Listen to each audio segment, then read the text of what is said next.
A very pleasant day and good morning, dear student. Today we will continue the chapter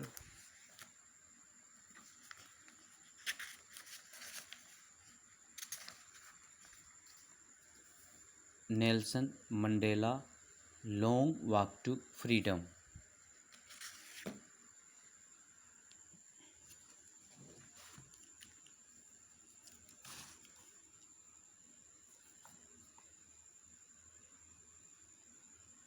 The day was symbolized for me by playing of our two national anthems and the vision of white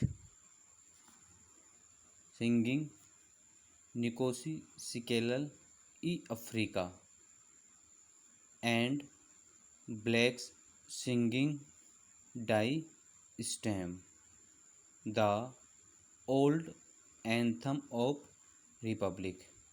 dear student, हमारे दो राष्ट्रगान गाए गए उस दिन।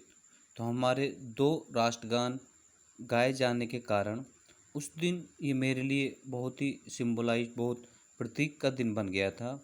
और जो गोरे जो लोग थे उन्होंने नक्सी सिकेलल ई अफ्रीका गाते हुए देखने से, और जो काले जो लोग थे उनको गणराज्य का हमारा जो पुराना राष्ट्रगान था डाई स्टेम गाते हुए देखने से यह दिन मेरे लिए बहुत बड़ा एक प्रतीक का दिन बन गया था। Although that day neither group knew the lyrics of the anthem they once despised, they would soon know the words by heart. Although that day, यद्यपि उस दिन, जिस दिन इन दो गीतों को गाया गया था, उस दिन कोई सा भी ग्रुप समूह उस राष्ट्रगान के जो शब्द थे उनके अर्थ को नहीं जानता था, जिससे वे कभी हेट करते थे, घृणा करते थे। बट फिर भी वे शीघ्र ही इसके शब्दों को बाय हार्ट याद कर लेंगे। मतलब हालांकि अभी वो इनके अर्थ को नहीं जानते हैं, पर धीरे धीरे इनको वो याद कर लेंगे। On the day of inauguration I was overwhelmed with a sense of history. Inauguration, उद्घाटन। तो कहते हैं कि उस दिन जो इनॉग्रेशन का दिन था, मैं इतिहास, हिस्ट्री की समझ से अभिभूत था, मैं जानता था। मैं in the first decade, student decade means होता है, वन डिकेड में 10 ईयर्स होते हैं। तो in the first decade of the 20th century, a few years after the bitter Anglo-Boer War and before my own birth, the white-skinned peoples of the South Africa patched up their defenses and erected a system of racial domination against the dark-skinned peoples of their own land.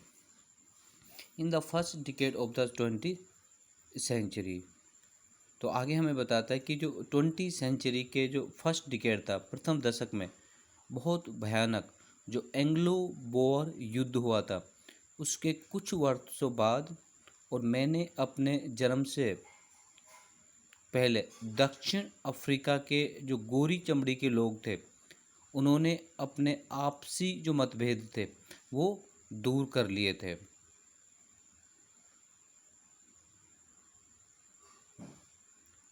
And और उन्होंने एक ऐसी व्यवस्था बना ली थी जिससे कि एक साथ वो हो सके। द स्ट्रक्चर दे क्रिएटेड, वे ढांचा जो उन्होंने तैयार किया, form the basis of one of the hardest most inhuman societies the world has ever known. वो कहता है कि जो ढांचा, जो स्ट्रक्चर उन्होंने अर्जित किया है, उसने सबसे अधिक कठोर और जो अमानवीय समाज,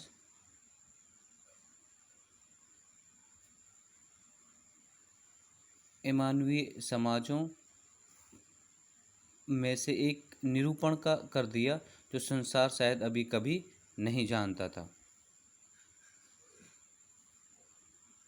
now in the last decade of the 20th century, और 20वीं शताब्दी के अंतिम दशक में, एंड माई आउन 8th डिकेड, और मेरे 8वें दशक में, एज ए मैन, जो मैं यू व्यक्ति था, दैट सिस्टम हैड बीन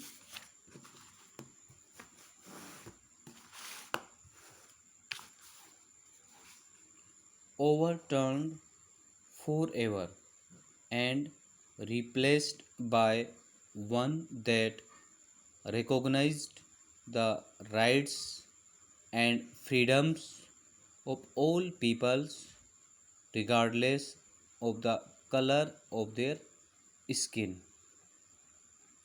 आगे बताता है कि जब 20वीं सेंचुरी के अंतिम दशक में और मानव के रूप में मेरे 8वें दशक में, 8th डिकेड में, वह व्यवस्था हमेशा के लिए उलट दी गई और एक ऐसी व्यवस्था स्थापित कर दी गई जो सभी लोगों के जो अधिकार थे, राइट्स थे, उनकी फ्रीडम, जो स्वतंत्रता थी, को उनकी जो स्किन का जो रंग है उसको ध्यान में रखे बिना मान्यता देती थी। अर्थात उनको स्किन के आधार पर गोरे और काले का कोई भेदभाव नहीं किया जाता था। ऐसी व्यवस्था उन्होंने कर दी थी।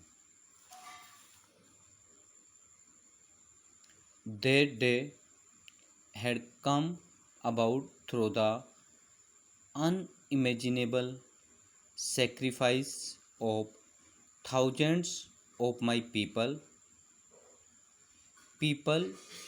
whose sufferings and courage can never be counted or repaid।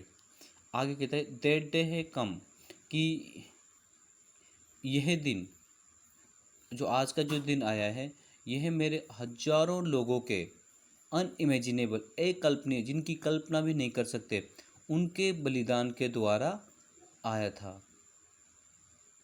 और वे लोग, उनके दुख और जो साहस, उनके पेन और जो करेज है, उनको कभी गिना या उनका भुगतान नहीं किया जा सकता, रिपेयर नहीं कर सकते हम। आई फेल्ट दैट डे, मैंने उस दिन ये महसूस किया, as I have on so many other days, that I was simply the sum of all those Africans patriots who had gone before me. मैंने उस दिन यह महसूस किया, जैसे कि मैंने बहुत से अन्य दिनों पर महसूस किया है, पहले भी किया है, कि उन सभी जो अफ्रीकन जो राष्ट्रभक्त हैं, उनका जो कुल योग है, जो मुझसे पहले जा चुके हैं, अर्थात जो पहले शहीद हो चुके हैं। That long and noble line ended and now begin again with me. वह लंबी उच्च रेखा समाप्त हो चुकी है और अब फिर से मुझसे वो रेखा आरंभ हो गई है। आई वॉज पेन, अब ये मेरी वेदना थी, मेरा दुख था। That I was not able to thank them, कि मैं उनको धन्यवाद भी नहीं कह सका।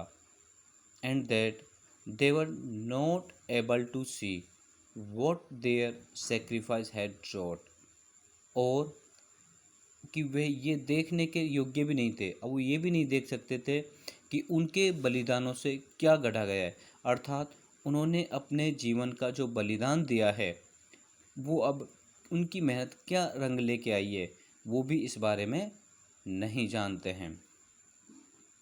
The policy of apartheid created a deep and lasting wound in my country and my people. Policy of apartheid, ये होता है रंग भेद की नीति, गोरे और काले के रूप में भेद किया जाना, तो आगे राइटर कहता है कि रंग भेद की जो नीति थी उसने मेरे देश में और मेरे लोगों में एक बहुत ही गहन और स्थायी एक घाव, एक वाउंड हमारे शरीर में सृजित कर दिया था।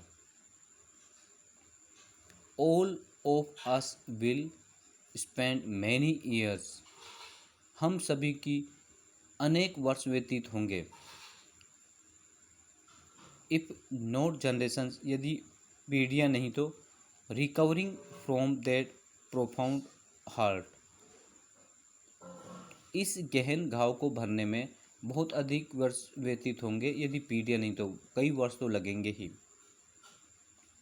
But the decade of the oppression and brutality had another unintended effect, and that was that it produced the Oliver Thambus, the Walter Sissulus, the Chief Luthulis, the Yusuf Dadus, the Bram Fiskars, the Robert Subkus of our time। तो आगे writer हमसे कहता है कि कई दशकों के operation दमन के बाद क्रूरता के जो दूसरे या अनचाहे प्रभाव हमारे ऊपर पड़े, और यही वे प्रभाव था जिसने हमारे समय के बहुत सारे ऐसे लोग थे जैसे Oliver Tambo, Walter Sisulu, Chief Luthuli, Yusuf Dadoo, Bram Fischer, Robert Sobukwe आदि पैदा किए। अर्थात इन सब परिस्थितियों के कारण ही ये इतने प्रसिद्ध हो चुके। ओके डियर स्टूडेंट, आज हम इतना ही पढ़ेंगे। Tomorrow we will continue the chapter. Okay, have a nice day. Thank you very much.